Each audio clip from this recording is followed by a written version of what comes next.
Hello, people of the internet, and welcome back to another episode of OnReviewCast Anime Edition. Today on review, we are looking at Season 2 of JuJutsu Kaisen's Episode 3 and 4. And yeah, this is JuJutsu Kaisen Season 2 on review. GG Acting Copies, JuJutsu Kaisen Season 2, Episodes 3 and 4. Jumping right into things this season. I know we start off every episode kind of like I get my general overview of it, but I mean, I don't think I'm overhyping or anything when I say this. But man, oh man, these two episodes were really some shocking hype anime type moments. I think that definitely happened within these episodes. A lot goes down, and we're definitely gonna get into it. But wow, oh wow, what are two episodes? What are two episodes on these season 2 of JuJutsu Kaisen? For those of you just joining us, I'm your host Ash. Welcome to OnReviewCast, the ultimate review podcast where we go ahead and we watch everything anime or anything, all things media. We actually review here on OnReviewCast. Check out the original OnReviewCast where we take a look at all the TV dramas and everything, all things media there. But today we're going to be talking about some JuJutsu Kaisen, talking about some anime, animation dominations. We're going to be talking about some anime, and we're going to be talking about how exactly awesome these two episodes were. Also, we did record episodes 1 and 2 previously before 2. If you're gonna go ahead and go over there and watch that, it's right here on the channel.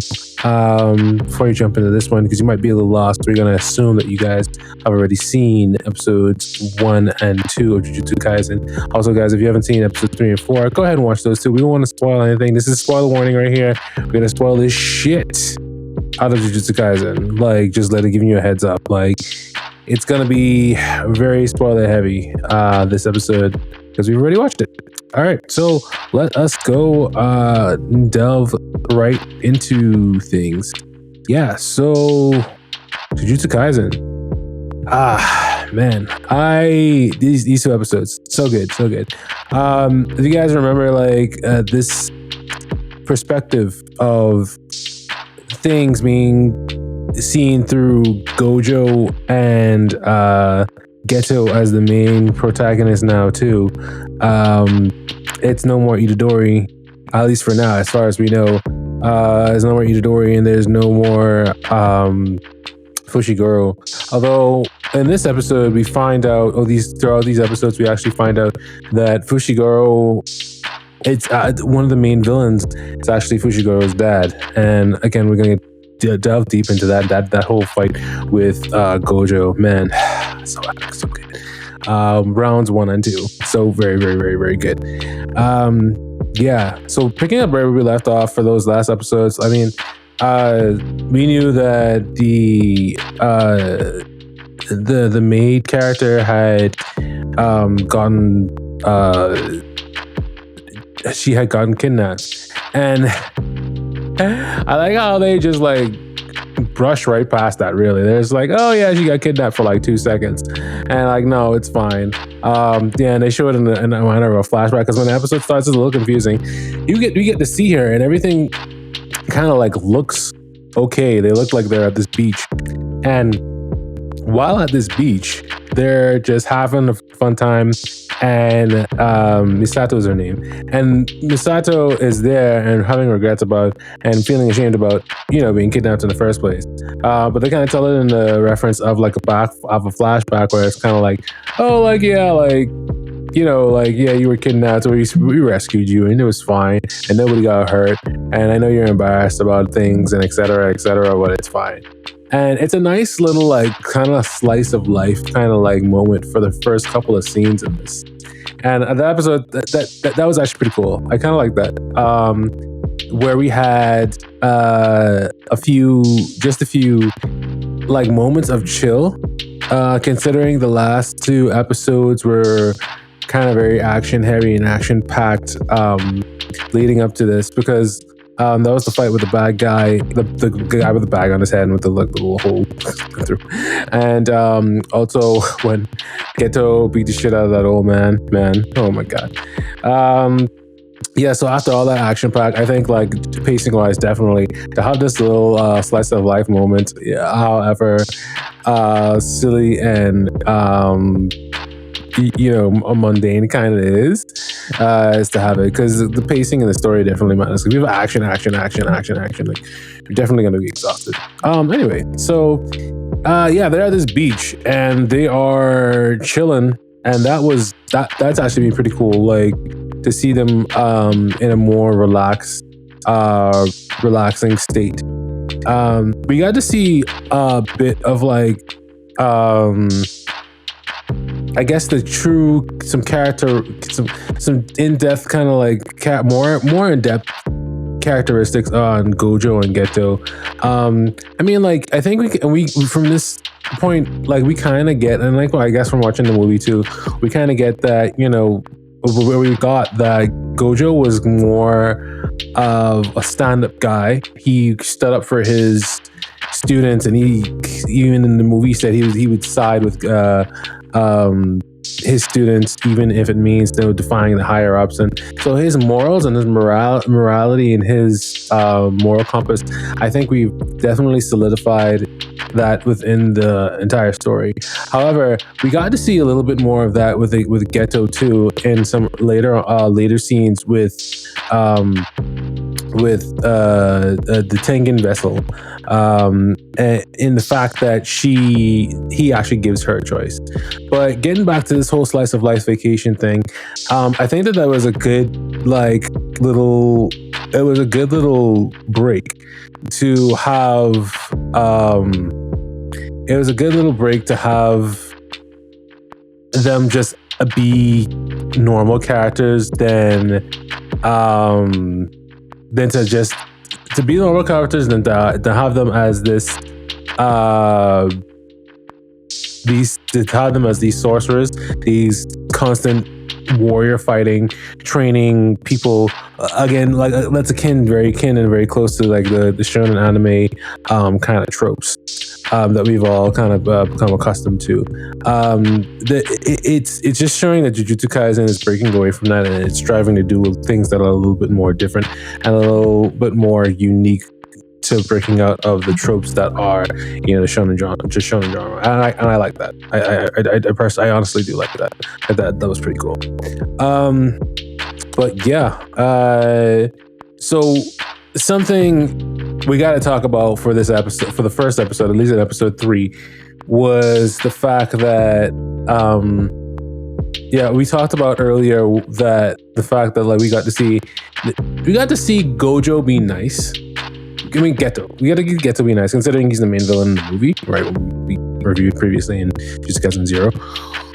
We got to see him be nice, and we got to actually see him be like kind of a person and kind of be understanding to Riko, who is the vessel for Tengen. And we got to see him be nice in a way where he allowed, because Gojo was the one who suggested, like, maybe let's stay a little bit longer. Let's let her be a normal girl and enjoy her life and enjoy her time being a normal, person. Let her be herself. And I thought that was really, because Geto could have just been like, you know what? No, let's just get her back to Jujutsu Kaisen. Let's just get her Jujutsu High, because this mission, it basically needs to be over. And he was kind of a little bit like that, but he was also kind of like, okay, yeah, I guess I understand. Like, let her live her life a little while longer, and give her the space to grow a little bit and enjoy life as it might be before she has to make this big decision of, merging or assimilating into this thing.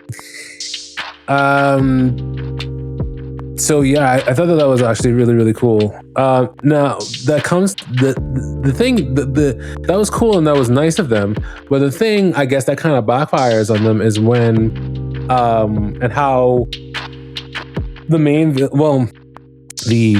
how that guy got the jump on him when they actually reached the temple. Now, this was interesting. And guys, you got to tell me if you agree about this.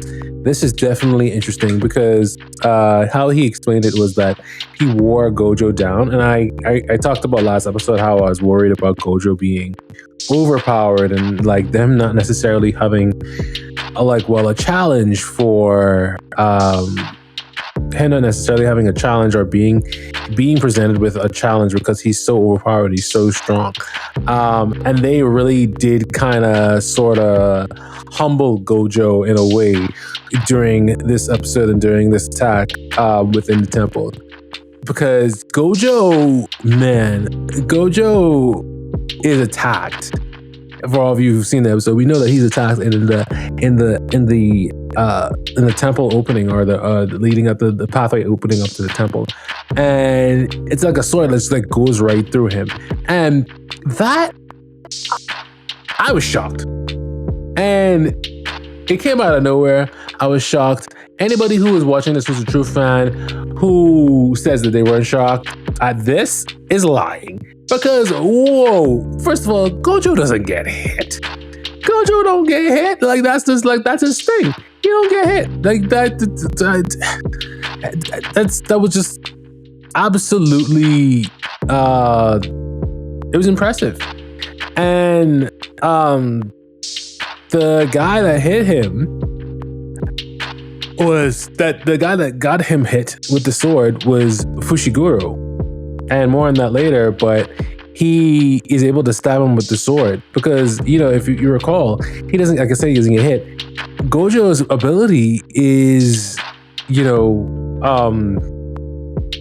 I forget what it's called. I forget what it's actually called. It's not infinity. It's called something else that basically deflects everything else from ever touching him. But like I said, it's been working against him because he's been using that technique, or he's been using that ability the entire time that he's been looking after Rico, the vessel, and he had become exhausted. And he become so worn down, and he wasn't sleeping, he wasn't getting any rest, and he had become so open to attack, so vulnerable. That's how vulnerable he had become in that moment, that he was able to be attacked by this guy. But apparently, this entire thing was planned for him to be attacked in that way. And as shocking as I was, I still think that it was pretty cool that he was able to be like, you know what, it's fine. Even though I was attacked, even though I got stabbed through the chest, I was able to create like a thing so it doesn't hurt as much, and for him to. I was able to create this thing around in my body so it doesn't hurt so much, and he wasn't able to hit any vital organs, so he's fine. And he tells Geto to get Rico to the Tengen assimilation area so she can be assimilated into Tengen.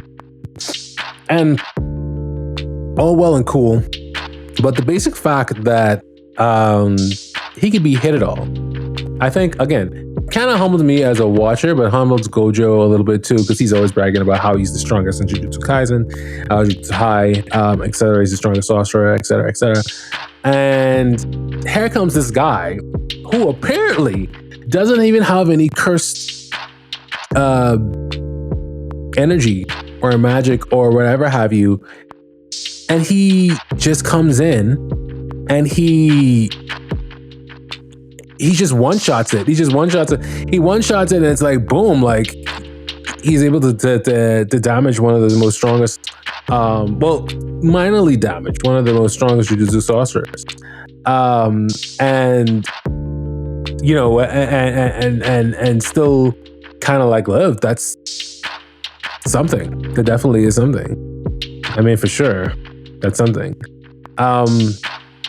And I've never heard. We know about Megami Fushiguro from the main timeline A, but we don't know about this guy. And apparently, he's just from what I understand is, and again, guys, tell me if I'm wrong. He's just a person. He's just a person who's just like so awesome, but he has this cursed creature around him that supplies him with these objects. These cursed objects, so he's able to fight just as a normal person, just with like a sword. And I think that's interesting because all these extreme crazy abilities that all these characters can do, and then here comes this guy who's just like this ninja like guy who he's sort of kind of like Rock Lee, right? He's kind of like Rock Lee. I mentioned this with the other character as well in the movie. He's like Rock Lee, but he's so fast and he's so awesome. He's just that good. He's that physically like ready that they can't like touch him. They really can't touch him. And this fight between him and Fushiguro it's amazing, but it's also kind of like, this dude don't have powers. Like you shouldn't. I was looking at Gojo, fighting him, and he's getting damaged and all this other stuff. I mean, the cursed creature that's wrapped around his body only helps to a certain extent. But again, like he's just a person. Gojo shouldn't be like having as much trouble fighting some dude like off the street. You know what I mean? Like that's the mind-blowing thing about it. But that's also the impressive thing about it from the perspective of us as the viewer, I suppose. That's the most impressive thing about it. Like he doesn't, and like, I think the moral of the story or the thing is, was supposed to be shown here is like, you don't necessarily need to have these crazy cursed abilities to do amazing things in this world of Jujutsu Kaisen. And that's actually pretty cool. Yeah, we see it in Naruto a little bit with like Rock Lee and then like Guy Sensei, I think. And then we see it with some characters and some other animes. But it's just like the true defining thing right here that, I mean, you don't need to be special to win, really, because that's exactly what happens in this first round 1, Gojo versus Fushiguro. He wins because he has these. He was smart. What is it? What do they call it? He Batmaned him. I was watching Bleach the Abridged the other day, and that's what they said. He Batmaned him, and he Batmaned him by planning. And just fighting him hand to hand, planning and being ready for all of his attacks and wearing him down. He was overconfident and cocky. Gojo was overconfident and cocky. It proved to be definitely a weakness. And here comes Fushiguro with just a couple of knives and some creatures around him. And they used some creatures that he pre-set up and he had just wrapped around him. And he's able to kill Gojo. Gojo dies in this. And I will fight anyone who says otherwise, because he did die. He kills him. The knife goes into his neck. He opens him up like a fucking cantaloupe. And he gushes with blood. And he dies. He killed Gojo. Fushiguro killed Gojo. And he laid there a bloody mess, murdered and dead. And I mean, obviously, like, we know that he's probably not staying dead because, like, we watched the movie, he has to somehow survive that. We know in timeline A, it just happens after this, that he is still there. He has to teach Itadori and Megami and Neburai, the girl. You know that that's their teacher. But for all purposes of this fight, he lost. And I was shocked because Gojo was fighting hard and he used every trick he had in the book to essentially fight this guy and try to murder him. I don't know if his intention was actually to murder. Gojo was actually trying to murder Fushiguro. But Fushigiro's obviously the intention was to kill him. And he was successful. He killed him. He did it. And that was shocking. I was so surprised that he was able to get that close to him in the first place, enough to pairs his, like, it's kind of like with Gaara and his ultimate shield, and Gaara versus Rock Lee. He was able to pairs his ability of stopping things of getting to him, and he was able to get through that and actually put a knife in his neck and open him up. That was just so shocking. But that was so shocking. But I guess very humbling, like I said before. Shocking, but also very, very humbling. And then in the next scene was I guess 2 scenes, very, very shocking as well. Unbelievably so, they reach the, as far as I suppose Geto is allowed to take them, to take Riko into where she had to be assimilated. And and apparently the people who hired Fushiguro actually hired him to kill this girl, which was something that was actually very shocking. And but speaking more to Geto and his character, like I was explaining before, we got to see a little bit more of his character and how he is right now and how his mind is basically shaped right now. And maybe this is the thing that's actually set him off the tipping point of him becoming a villain in Jujutsu Kaisen 0.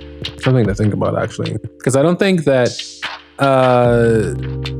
well, obviously, like we talked about it before, something had to have happened for them to have switched mindsets like that. For them to have switched the way of thinking that how Geto becomes the villain. Because now we see that they were ordered to take Riko to the assimilation area for her to be assimilated into Tengen and for her to basically be deleted. That's how they put it. She wouldn't exist anymore, whatever. But instead of that, because, Geto and Gojo wanted her to live a normal life.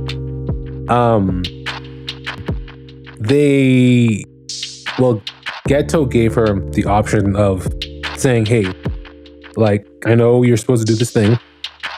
I know that you're supposed to live up to everybody's expectations. Everybody's expecting you to be assimilated into this thing because of X, Y, and Z reason. You're supposed to follow these compilations. Everybody wants you to do this. It'll be safer for everyone, better for everybody, blah, blah, all this other stuff. And you'll be able to... But the thing is, we also recognize that this is something like you're giving up your life. You're giving up everything that you know to be as you right now, to be assimilated for a greater cause. But you don't have to do this. It can be your choice, and we can figure out a way to how to move forward. And it's something that Geto and Gojo actually agreed upon. They were able to agree upon this. Again, so interesting because he's a completely different person in the future when he fights him in Jujutsu Kaisen 0. But he gives him the choice. He gives Riko the choice of saying, like, let's just walk away. We can just walk away and everything will be fine. And Riko begins to explain how she always knew that she was destined for this as a young child, and like how she'd feel alone. Her parents are being gone since she was a young child, and so much so, just this recognition of like, she's supposed to be this thing that everybody wants her to be. And I think that's the deeper kind of message there. She knows that she has a responsibility to live these obligations, but also like her herself would be sacrificing, a lot of the things that make her her.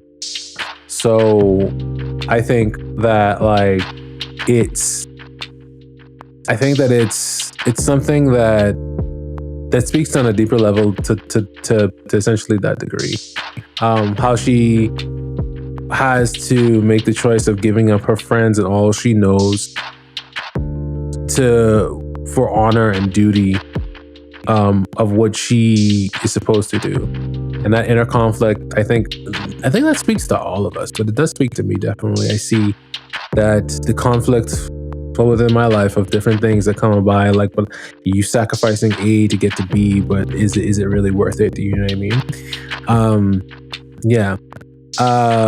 But she doesn't decide to do it, and she's like, and Geto is kind of like, let's just go then. Let's just let's not worry about this. We'll figure it out later. Let's just basically get out of here. And he reaches out his hand to her, and while she's like crying, and just when you think everything's gonna be fine, bang, and it's not. She's shot. And that was so disgustingly human. Do you know what I mean? That was so disgustingly human. It was so disgustingly human. It was so disgustingly savage. It was so disgustingly caveman-like. It was ruthless caveman-like. And it just, I mean, because like, you know, like when you watch an anime, right? Oh, I guess, I don't know, guys, tell me in the comments, you know, on our socials, write to us, and let's have a conversation about this. Doesn't matter anytime that you're listening to us about it. Let's just talk about it real quick. When you're indulged in a show like this, and it's such a fictional show, you think that all the abilities and all the powers that they have, that's the way that they harm people, that's the way that they kill people. It kind of sucks you into the world of imagination of like, yeah, like that's how it goes down. That's the way they murder. Someone throws like a lightning bolt or like a beam, and the person's defeated or they're dead or whatever it is, or even like something even a little bit more savage, like I'll relate to it, like back in Hunter x Hunter when Killua takes out that guy's heart. Things like that. I mean, the thing is, like, you're in it. You're so in it, and you're indwelled into this like fictional world. But then you hear bang, a gunshot. You hear a gunshot. And that's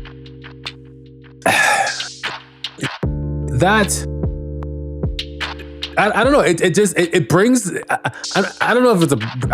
I'm not saying it's a bad thing, but it brings, the very sound of it brings some heavy realism into the visual aspect of it. That bang, you had that gun, and it's like, because it's like, and it got to a point where it's like, oh, a happy ending. Or, okay, it looks like things are going to work out. She's not going to be assimilated. She's going to choose to stay a one person, stay true to herself. She's not going to assume to be assimilated. She's not going to choose to be assimilated. But then bang. No. She's shot. Dead. Headshot. Ruthless. And it was shocking. I was like, wow.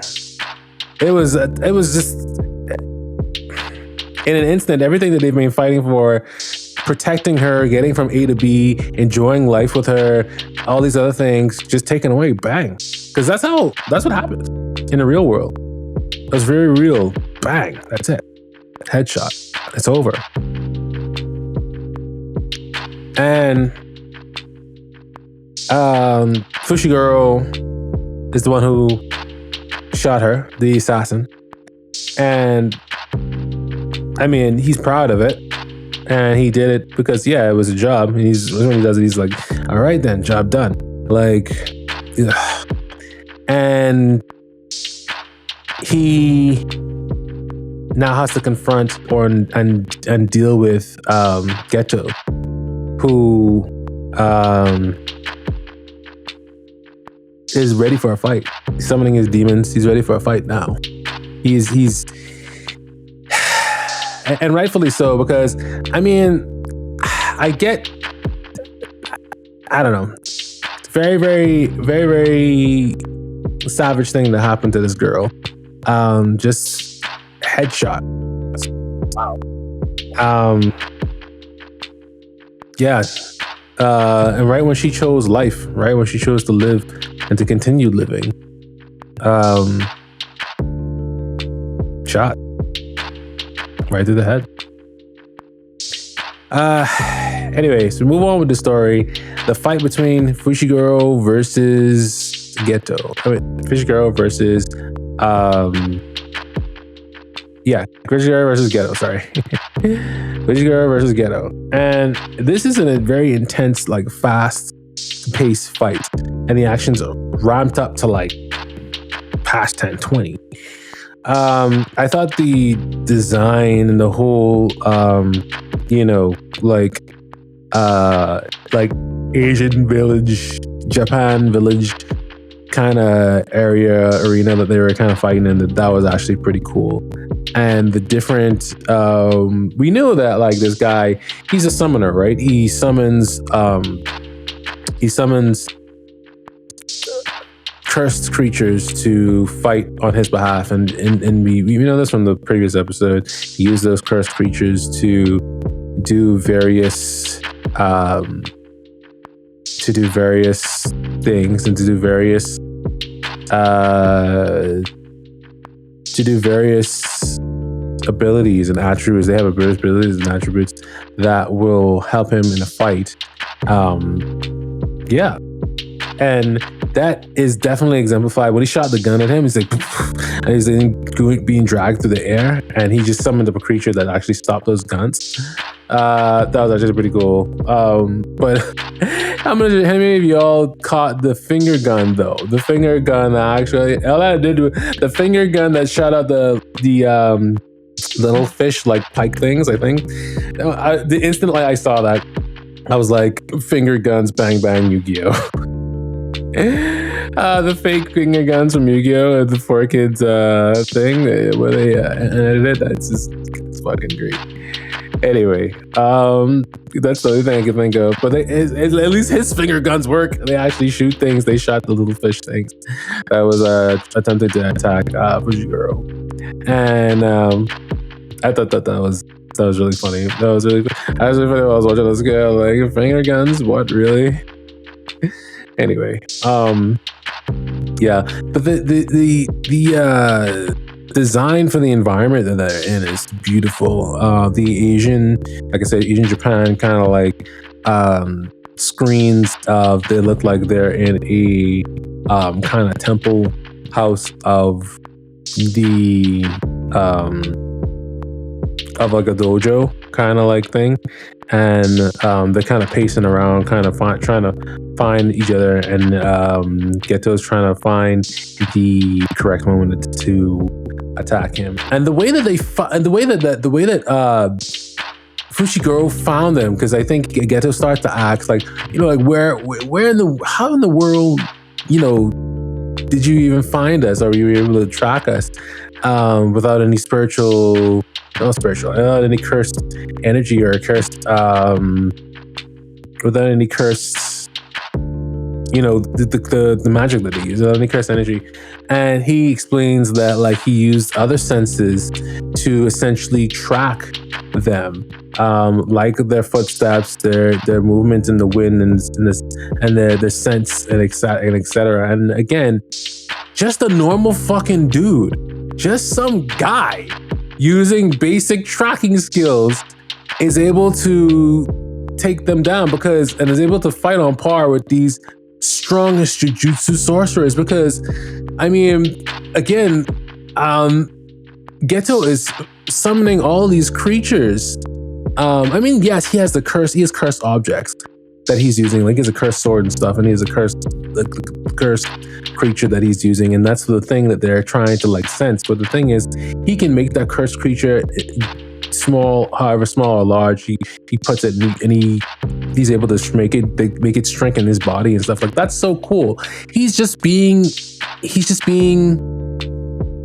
a warrior though, right? He's just being a warrior, and he's keeping up with them. That's the thing. And if anything, the real MVP of this whole 2 episodes that have gone by is Fushiguro. And I find myself not even necessarily rooting for the good guys, quote unquote good guys, because I mean, like,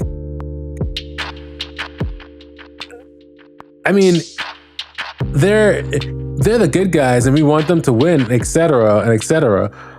But the thing is, I'm more fascinated by what Fushiguro's gonna do next. Like, because he doesn't have any powers. He's just fucking doing this. And that's so cool though. That's so cool. Like, he's just doing this shit. He's just that good. Like, man, like it's amazing. And when that particular demon creature thing started to attack him with all those knives, and he just kind of like sliced them away whilst he's falling in the air, and he's facing off against Geto, and he just sliced them out of the way like they were like nothing. Like he's just good. He's obviously a really, really good assassin, like very, very strong, and he sliced it away like it was like essentially like nothing. But wow. And then in the scene when he tries to eat, because like obviously like you would think that, okay, so this guy's using a cursed creature to help him out and aid him providing all these cursed objects. So just like how Gojo thought that like, yeah, all I gotta do is sense the cursed creature, and once I sense the cursed creature, I can know exactly where he is, because Gojo had a really hard time fighting him because of where he was.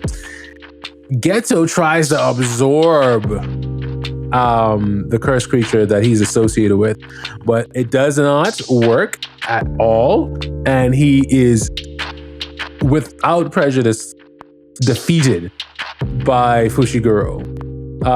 The creature rejects him because when he begins to absorb it and he tries to take it so he can eat it, so he can eat the cursed spirit, or the cursed creature, it basically says no, fuck off. And that's when Fushiguro slices him up, and he has the opportunity to just like cut through him, cut him down, and basically defeat him. And in that moment, he could have killed him. He could have killed Fushiguro. I mean, he could have killed Geto, but he actually, that's like how he killed Gojo. But he actually chose not to, because he was afraid of what, those cursed creatures that he has under control could do. Because I only can imagine that kind of like if he dies. He's even said it himself. He's like, if you die, I don't know what will happen to all the creatures that you've absorbed over the years. They might just burst out and like just start attacking him, and there might be uncontrollable chaos within that area, and he wouldn't be able to get away, and he'd probably die. So he left him alive, and he beat him. He beat him. He could have killed him, but he beat him. Yeah. And he brings back the body to the group that had initially hired him. And that was the end of it. This ragtag team of strongest JuJutsu sorcerers in the high school were defeated like that. Instantly. Like, wow. Just put down. And I mean, really, it just proves it just goes to show you that you can be as special as you can be, but I guess the hard work of things. But working hard is what matters. Working hard and not being cocky and always being prepared for what's next is what really matters, I think. That's the lesson at least I got for this. Because had they had maybe considered that it was an attack and that they weren't as cocky and thinking that, oh no, they got this, don't worry about it. They could have been a bit more prepared, at least, for this guy's possible attack, who has no powers. Taken down by a top Jujutsu Kaisen sorceress, taken down by some guy with a sword. With just a sword and a creature wrapped around him. Who produces these creatures wrapped around him. That's it. Like, anyway. Yeah, so the mission, I guess, for Fushiguro's side, and again, it's so hard to know who to essentially root for. Who should we be really rooting for at this point? But the mission for Fushiguro, who's now assumed the protagonist role, the mission for Fushiguro is essentially over. And he basically has that conversation at that building where they dropped off the body, and he's walking out, and guess who fucking shows up? Satoru motherfucking Gojo. And it was kind of like, Fushiguro couldn't even like, he couldn't believe his eyes. He was like, what the fuck? And Satoru Gojo's just like, hey. Satoru was just like, hey, how's it going?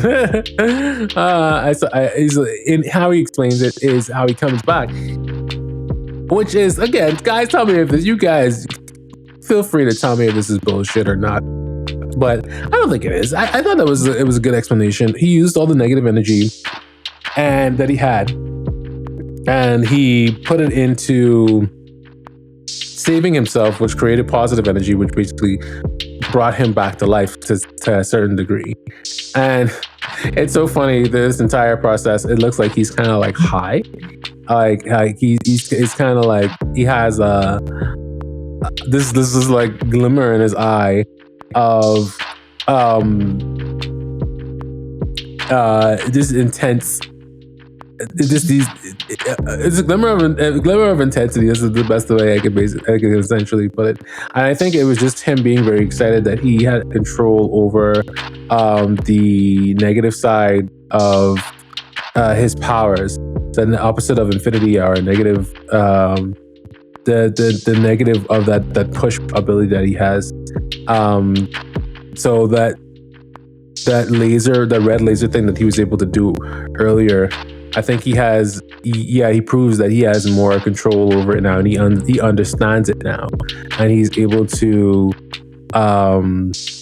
use it actually on Fushiguro to push him back. And because he explains it as, I think like one of his abilities is to slow down things that are approaching him and stop them, essentially. And it's just the reverse of that, which is the red. And then as the fight progresses, he goes on to explain it, the red and the blue that he uses with his eyes to slow down things. He turns it into a purple to make a different kind of, like a laser kind of attack. And that was actually pretty freaking cool. That was pretty freaking cool. Yeah. So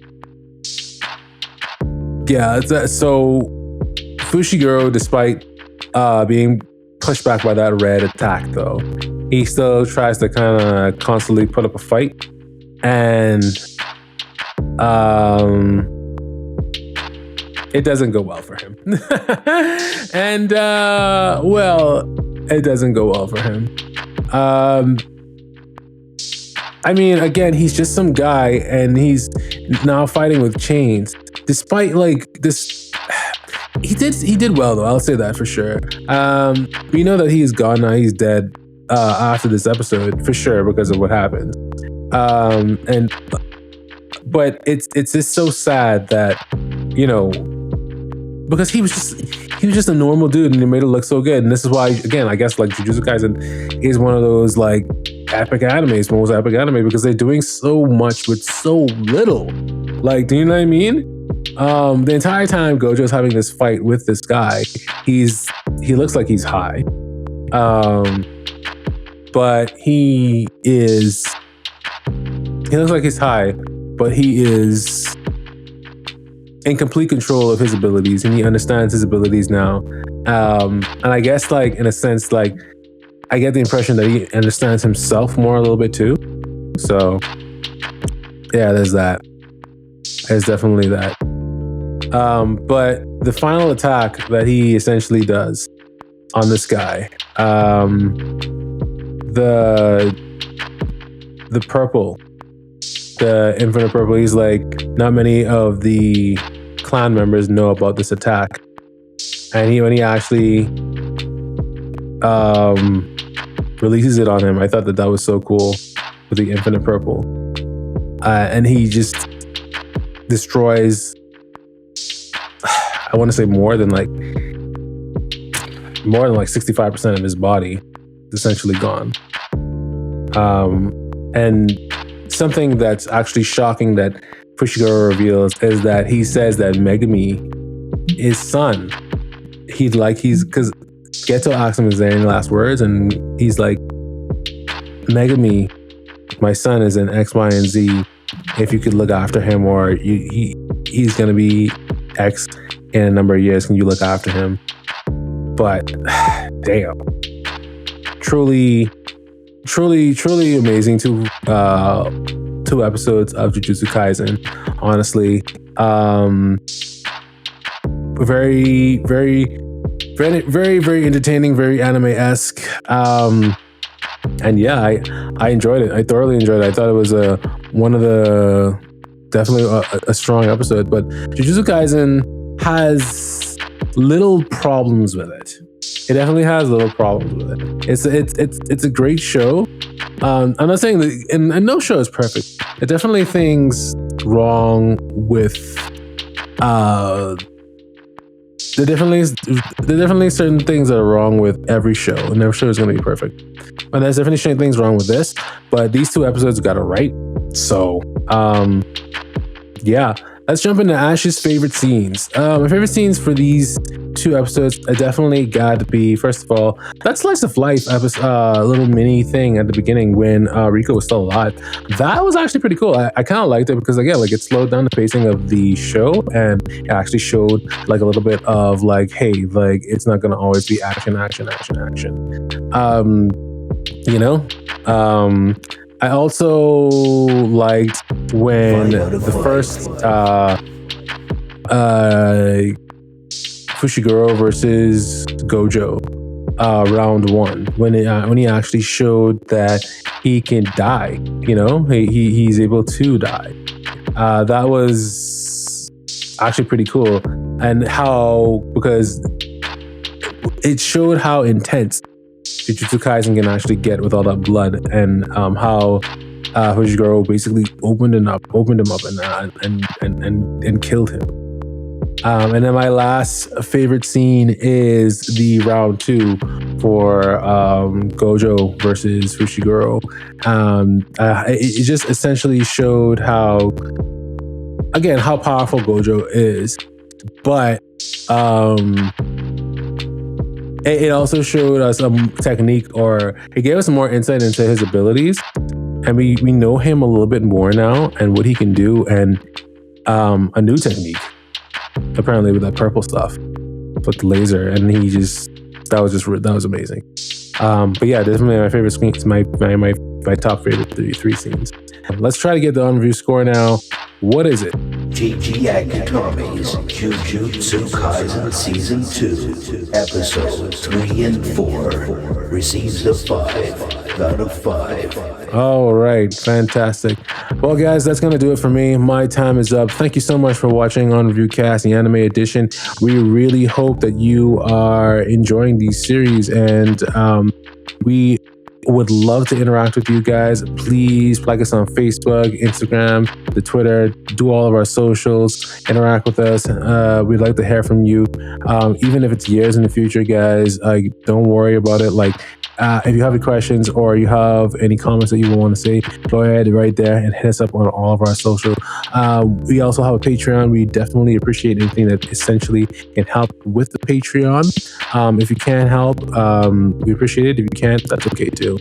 But lastly, guys, be safe, be kind, be you. Take care.